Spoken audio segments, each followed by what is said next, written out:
오늘 우리가 함께 나눌 하나님의 말씀은 교회의 사명과 봉사라고 하는 주제로 함께 말씀을 나누게 됩니다.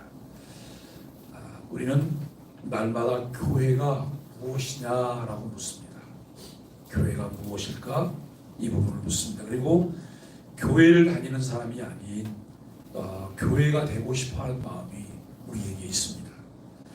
오늘 교회가 무엇인지, 교회 사명이 무엇인지, 왜 우리는 봉사해야 되는지 함께 나누려고 합니다. 에베소서 1장 22절과 23절은 교회를 이렇게 우리에게 정의하고 있습니다. 또 만물을 그 발 아래 복종하게 하시고 그를 만물 위에 교회의 머리로 삼으셨느니라. 교회는 그의 몸이니 만물 안에서 만물을 충만하게 하시는 이의 충만함이니라 라고 말씀하고 있습니다. 교회란 단순히 건물이 아닙니다. 건물이 아니라 예수 그리스도를 머리로 하는 살아있는 공동체를 교회라고 말합니다. 이 말을 다른 말로 바꾸면 우리가 교회라는 말이죠. 내가 교회다. 내가 교회다라고 하는 말을 우리는 하게 됩니다. 우리는 그분의 몸을 이루는 지체로서 서로 연결되어 있을 뿐만 아니라 함께 하나님의 뜻을 이루어 가야 합니다. 먼저 여러분, 교회의 정의에 대해서 우리가 에베소서를 중심으로 몇 가지를 살펴보려고 합니다. 에베소서는 교회를 세 가지 관점에서 우리에게 설명하고 있습니다. 첫째는 그리스도의 몸이라고 하는 것이죠. 에베소 1장 22절과 23절 말씀을 통해서 우리에게 말씀하고 있는 말씀인데요. 예수님은 교회의 머리시고 우리는 그분의 지체들입니다. 교회는 세상에서 그리스도의 사랑과 진리를 드러내는 도구다라고 하는 것입니다. 건물 자체가 그리스도의 사랑과 진리를 드러내는 것이 아니에요. 그것은 상징적인 의미예요. 그러면 이 그리스도의 사랑과 진리는 누가 드러내요? 우리 자신들이. 그리스도의 몸이 된 우리 자신들이 드러내는 것이다 라고 하는 것을 우리는 생각하게 되어줍니다. 두 번째는 성령 안에서 하나된 공동체를 교회라고 에베소서는 말하고 있습니다. 에베소 2장 19절로 22절까지 말씀을 통해서 우리가 참 그와 같은 부분을 알게 되는데, 유대인과 이방인이 하나 되는 것, 여러분, 남북이 통일이 가능할까요? 남북 통일이 어려울 것 같다고 말하는 사람도 있어요. 그러나 남북 통일이 되겠지요. 언젠가는.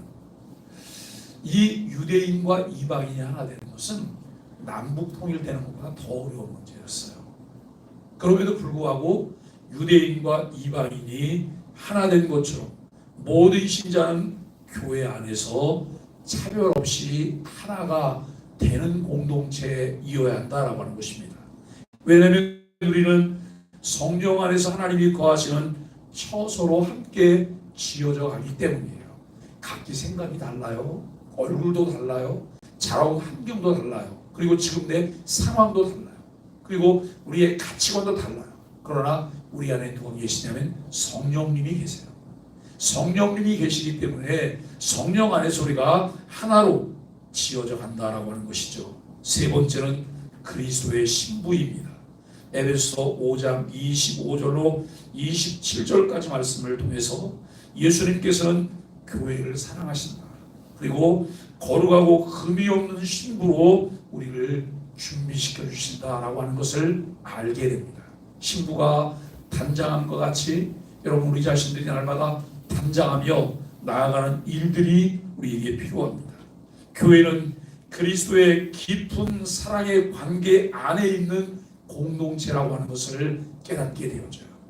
여러분, 소금이 맛을 잃으면 쓸모없어서 이제 밖에 버려지고 밟힐 뿐이라고 말을 해요. 그러면 교회인, 내가 교회인데 내가 소금처럼 맛을 잃게 된다면 무슨 맛을 잃어버리게 되는 것일까? 그것은 그리스도와의 깊은 사랑의 관계 안에 있는 공동체로서 살아가지 못할 때 우리는 맛을 내지 못하는 거예요. 그리고 우리가 여러분 참 그리스도의 사랑과 진리를 드러내는 도구의 역할을 하지 못할 때에 나는 소금으로서의 역할도 빛으로서의 역할도 감당하지 못하는 것이다. 그저 교회만 다니면 되는 것이 아니죠. 교회는 내 만족을 위해서 다니는 것이 아니라 우리가 여러분 교회를 왜 다녀요? 거룩한 하나님의 사람이 되고. 그래서 우리가 여러분 세 가지를 늘 마음에 두셔야 돼요. 교회는 그리스도의 몸이다. 내가 교회다라고 하는 거예요. 두 번째, 성령 안에서 하나 된 공동체다. 찢어지면 안 된다. 나눠지면 안 된다라고 하는 것을 꼭 염두에 두셔야 되고, 세 번째는 그리스도의 신부다. 늘 정결하고 아름답게 나를 만들어가고 갖고 가서 그리스도와 깊은 사랑의 관계 속에 있는 공동체여야 한다라고 하는 것을 우리는 생각하게 되어집니다. 우리 소망의 교회에 사명이 있어요. 우리 소망의 교회의 비전과 목회 철학이 뭔지 혹시 생각이 나세요? 우리 주호에 보면 주호 3면에 여러분 있는 내용이 있어요. 비전 선언문, 사명 선언문 보신 적 있으세요? 그 생각나세요? 우리가 줄줄줄 외울 정도로 늘 마음에 둬야 되는 거예요. 그죠? 이 우리 소망의 교회 비전 선언문 내용에 보면 이런 내용이 담겨 있어요. 우리 교회의 비전은 모든 사람을 그리스도께로 인도하여 함께 가족이 되고 그들을 성숙한 그리스도인으로 훈련하여 그들이 하나님께 예배하며 교회에서 서로 봉사하고 세상과 소통하며 사랑의 삶으로 그들의 친구가 되는 선교 지향적인 삶이다 라고 이야기를 해요. 몇 가지가 담겨 있는 거예요. 우리 교회가 가진 비전은 모든 사람을 그리스도께로 인도하여 함께 무엇이 된다고요? 가족이 되는 거예요. 그들을 성숙한 그리스도인으로 훈련하는 거예요. 교회가 무슨 훈련소예요라고 누가 물어보는 사람도 있어요. 그러면서 그 비아냥거리는 사람도 있는데 무슨 생각을 잘못하신 거예요. 교회는 훈련소예요. 하나님이 이 땅에 우리를 두시는 이유는 그리스도인으로 훈련되어지도록 온전한 하나님의 사람으로 훈련되어지고 점진적 성화를 이루도록 이 땅에 두신 거예요. 그래서 우리들은 이제 믿지 않는 사람들을 주님께로 인도해서 함께 가족이 될 뿐만 아니라 그들을 이제 그리스도의 성숙한 그리스도인이 되어지도록 훈련하는 일들, 그들이 하나님께 예배하며 교회에서 서로 봉사하고 세상과 소통하고 사랑의 삶으로 그들의 친구가 되는 선교 지향적인 삶이라는 거예요. 이것이 우리 교회가 품고 있는 비전이에요. 에베소서 4장 12절 말씀처럼 교회의 사명은 성도를 온전케 하며 봉사의 일을 하게 하고 그리스도의 몸을 세우는 것이다 라고 하는 것이죠. 우리 소망의 교회 사명 선언문도 있어요. 우리의 사명은 하나님께서 주신 직분을 따라 말씀과 기도와 섬김으로 성도를 온전케 하며 봉사의 일을 하게 하고 그리스도의 몸인 우리의 교회를 신령한 교회, 건강한 교회, 성장하는 교회, 사역하는 교회로 세우는 것이다 라고 하는 거예요. 어떤 교회는 교회 장로님들을 세우면 이 장로님들을 구분하더라고요. 몇 년간 이제 장로로 이제 봉직을 하면서 이제 몇 년이 지나고 나면 사역 장로라고 또 얘기해요. 사역 장로. 일하는 장로님이라는 거예요. 직분자 청지기들도 마찬가지죠. 우리가 하나님의 은혜를 매일매일 누리고 그 은혜에 의해서 우리가 정말 주를 사랑할 수 있는 그런 삶을 살기 위해 하나님께 영광을 돌려야 돼요. 어제 아침과 그제 아침에는 신디의 문제가 있었어요. 그죠? 신디의 문제가 좀 나타났다. 그걸 끈기 있게 계속 거기서 치고 있는 걸 보면서 참 대단하다. 네? 대단하다. 제가 그거를 이렇게 보면서 한편으로는 그냥 막 마음이 안타깝잖아요. 그러면서 뭐가 생각이 나냐면 옛날 공산주의 국가들이 있을 때 동구권에서 그들이 예배의 자유가 없잖아요. 그러면 그들은 앉아서 예배를 어떻게 하냐면 쭉 둘러앉아갖고 찬송해요. 소리 안 나는 찬송. 입만 들썩들썩 하는 거예요. 속으로 찬양하고 소리는 안 나는 거예요. 그게 생각이 나더라고요. 그리고 여러분 북한에 있는 지하 교인들은 지하 교인이 지하실에서 있는 교인이 아니에요. 숨겨진 교인들이에요. 이들이 밖에 나가서 찬양하고 싶은데 찬양하다 걸리면 사형이잖아요. 그래서 이들이 이 노랫말을 혁명가에다가 붙였어요. 혁명가의 노랫말을 붙여서 그걸 막 부르니까 멀리서 들으면 혁명가를 부르는 줄 알지 찬송가 부른다고 생각 안 하거든요. 그렇게 신앙생활하는 분들이 생각이 나더라고요. 근데 이게 이제 어제 목사님이 이 라인을 바꿨어요. 라인 바꾸니까 오늘은 소리가 괜찮죠? 신디의 문제도 아니고 앰프의 문제도 아니고 뭐의 문제였어요? 라인의 문제였어요. 줄에. 우리가 하나님과 우리 관계 속에서 하나님의 은혜가 공급되어지는 라인이 막혔다고 생각해 보세요. 그러면 내가 아무리 애를 써도 내 삶의 변화는 기대할 수가 없어요. 내 안에 동력이 만들어지지 않아요. 은혜의 통로가 막히지 않도록 관리하는 일도 우리에게 중요한 부분이다라고 하는 것을 우리는 생각하게 됩니다. 여러분, 교회의 핵심 사명 세 가지를 생각한다면 첫째는 복음 전파예요. 모든 사람을 그리스도께로 인도하는 것. 그리고 두 번째는 성도의 훈련입니다. 말씀과 기도로 성숙한 그리스도인을 세우는 것. 세 번째는 사랑의 공동체예요. 서로 섬기고 세상과 소통하며 사랑을 실천하는 것입니다. 여기 복음 전파를 말할 때 여러분, 복음 전파에 다양한 방법들이 있어요. 다양한 방법들을 통해서 우리가 복음을 말해야 돼요. 이제는 직접 복음을 전하는 게 거부감이 큰 세상이 됐어요. 너무너무 거부감이 커서 어떻게 하면 우리가 이 대화를 시켜가면서 복음을 효과적으로 전할 수 있을까? 그것은 삶으로 살아내는 거예요. 관계 중심의 전도를 하는 일들이 우리에게 필요하다고 하는 것입니다. 그럼 세 번째, 교회 봉사합니다. 예수님의 본을 따르도록 우리에게 말씀하고 있습니다. 베드로전서 4장 10절은 봉사의 목적을 이렇게 설명합니다. 각 사람이 받은 은사를 하나님이 여러 가지 은혜를 맡은 선한 청지기 같이 서로 봉사하라 그래요. 각 사람에게 주어진 은사를, 내가 받은 은사를 하나님이 여러 은혜를 맡은 선한 청지기 같이 서로 봉사하라고 말을 해요. 어떤 사람은 이렇게 말해요. 저는 은사가 없대요. 은사가.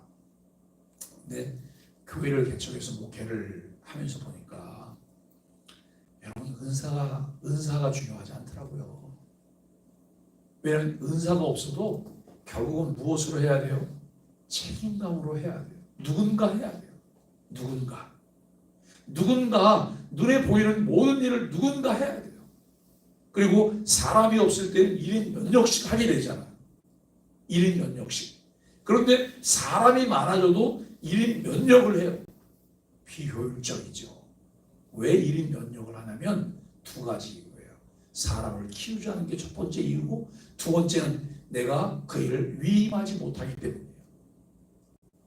그러니까 몇 가지 일을 맡으면 그걸 권세로 생각해서 나중에는 그게 계급인 것처럼 생각해요. 다 지고 있어요. 못해도. 그런데 맡겨야 돼요. 자꾸 이 사람 두 사람에게 이걸 맡겨서 그래 맡기는데 내가 하기 싫으니까 떠넘기는 그런 형국이 되면 안 되는 거죠. 사람을 키워서 이 일을 맡기고 나는 또 다른 일을 찾아서 그 일을 하고. 여러분, 교회 이런 멤버들이 잘 구성이 되어지면 교회는 단단해지는 거예요.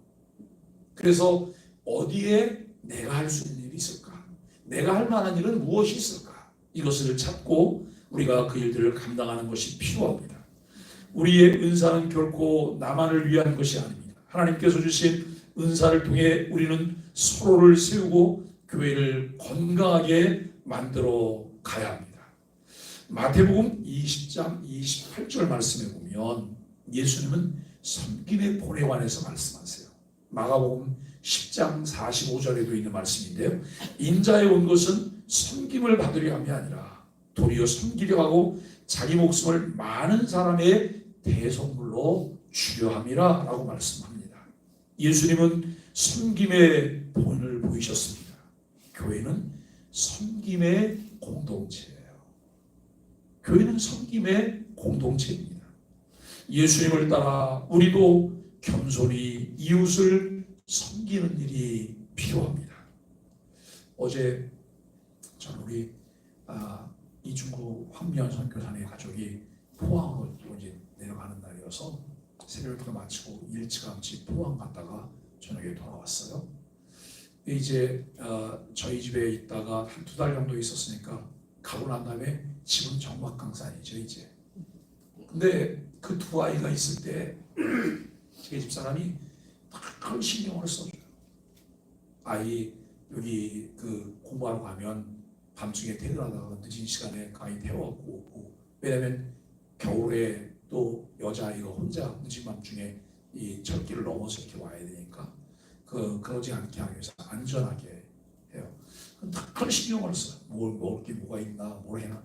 그런데 아이는 아유 이모가 왜 이렇게 과잉 보호를 하고 나한테 이렇게 필요 이상으로 신경을 쓴, 이거를 때로는 좀 귀찮게 생각하기도 하고 불편하게 생각하더라고요. 그래서 제가 그걸 보면서 무슨 생각을 했냐면, 봉사와 섬김이 상대가 필요를 느끼게 할 수 있다면 더 좋겠다. 또 이제 앉아서 조곤조곤 얘기를 해보면 이 아이가 자기가 생각이 짧았다고 하는 걸 금세 깨닫고 인정해요. 근데 깨닫고 그것을 인정하게 되기 전까지는 귀찮은 거예요. 아, 왜 이렇게 해? 이렇게 이제 얘기하게 되죠. 그런데 우리가 여러분 이 섬김과 봉사도 마찬가지인 것 같아요. 상대가 필요를 인식하지 못했을 때 그것은 오히려 상대에게도 귀찮은 것 같은 느낌을 주게 되기도 한다라고 하는 것이죠. 우리가 오늘 말씀을 함께 나누면서 여러분 실천적인 적용들을 생각하는데, 첫째는 교회 안에서 봉사하기입니다. 자신이 가진 은사와 재능을 발견하고 교회 사역에 참여하는 것이 필요해요. 왜 우리가 교회 사역을 해야 될까요? 내가 그리스도와 한 몸이기 때문에. 또 봉사의 일을 할 뿐만 아니라 그리스도의 몸을 세우기 위해서 그와 같은 일들을 우리는 해야 된다는 것입니다. 찬양팀이나 주일학교나 봉사팀이나 또 안내하는 일들이나, 우리가 여러분 교회 안에 다양한 일들이 있어요. 다양한 일들을 우리가 동참하는 일이 필요해요. 그런데 중요한 것은 자발적이고 자원하여 섬김과 봉사가 필요한 곳을 찾아서 헌신하는 거예요. 교회는 억지로가 아니잖아요. 그리고 여러분 단회성 봉사가 아니라 지속적인 거예요. 꾸준히 그 일을 하는 거예요. 꾸준히. 어떤 일을 사람이 없을 때는 혼자 다 해요. 북치고 장구치고 다 하는 거예요. 제가 최근에 이런 이야기를 들었어요. 어느 교회 목사님이 새벽에 차량 운행을 나가신 거예요. 그런데 그 목사님이 그날 설교를 해요.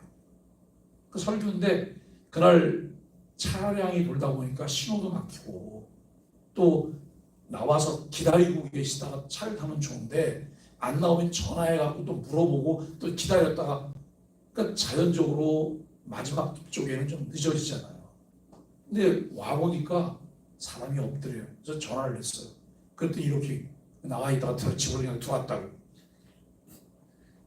그러니까 이렇게 얘기를 하시더래요. 그래서 다시 나오시라고. 그래서 나와서 이제 태워갖고, 근데 태워갖고 오는데 교회 예배 시간이 늦은 거예요. 교회에서 막 전화가 오고 난리가 나. 무슨 일이냐고. 곧 도착한다고. 그래 한 7분 정도쯤 늦게 도착한 거예요. 5시 새벽 예배인데. 그럼 이제 이분이 내리면서 교인들이 타셨던 분들이 목사님 수고하셨다고 그랬더니 이분이 맨 마지막에 한 분이 내리면서 그들이 나는 수고했다는 말 안 해요. 내가 고생했어요. 이렇게 얘기를 하더래요. 저는 그걸 보면서 큰 안타까움이에요. 여러분, 꽤 많은 목회자들이 새벽에 차량 운행해서 새벽 기도 인도하느라고 신호 위반 다 하고 다니세요. 신호 위반하고 다니시고, 그리고 마음이 급해서 헐떡이면서 뛰어들어와서 새벽 설교를 해야 돼요. 이거를 보면서 때때로 사람들이 어떤 마음을 갖게 될까?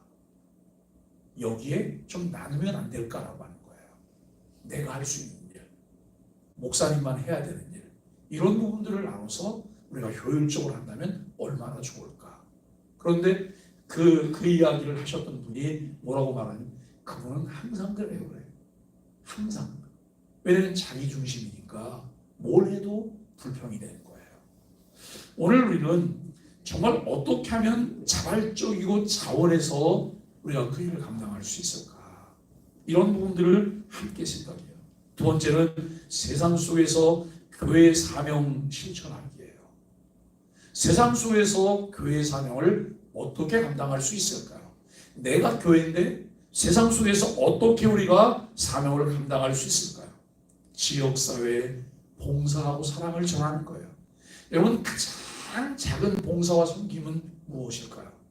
따뜻한 말 한마디, 따뜻한 관심이에요. 따뜻한 말 한마디와 따뜻한 관심, 그리고 여러분 미소 짓는 인사, 여기에서부터 시작이 되어지는 거예요. 그저 엘리베이터를 타면 이러고 있어 보세요. 그러면 아무 사귈 수가 없어요. 누가 먼저 계시면 안녕하세요. 여러분 그러면서 인사해 보세요. 그러면 상대도 안녕하세요 인사하죠. 다음에는 그분이 먼저 인사할 수도 있어요. 이렇게 인사하다 보면 그 다음에 다른 이야기도 물어볼 수 있어요. 이게 우리가 세상과 함께 친해지고 친밀해지는, 그리고 나를 통해서 그분에게 풍겨지는 이미지가 어떨까에 대한 생각도 우리가 끊임없이 해야 될 것입니다. 그리고 어려움에 처한 이웃에게 다가가 예수님의 사랑을 전하는 것, 이 일은 너무나 중요한 것이죠. 꼭 예수님의 이름으로 이렇게 얘기하지 않아도 늘 어려운 사람들에게 우리가 역할을 감당해야 되는 거예요. 그러다 보면 어느 날 그분이 제가 하는 이 섬김들이 제 섬김이 아니라 예수 그리스도의 섬김이라고 하는 것을 알게 되는 날이 오겠지요. 사랑하는 소망의 가족 여러분, 교회는 그리스도의 몸입니다. 우리는 그 몸의 지체로서 서로를 섬깁니다. 세상을 향해 복음을 전할 사명을 가지고 있습니다.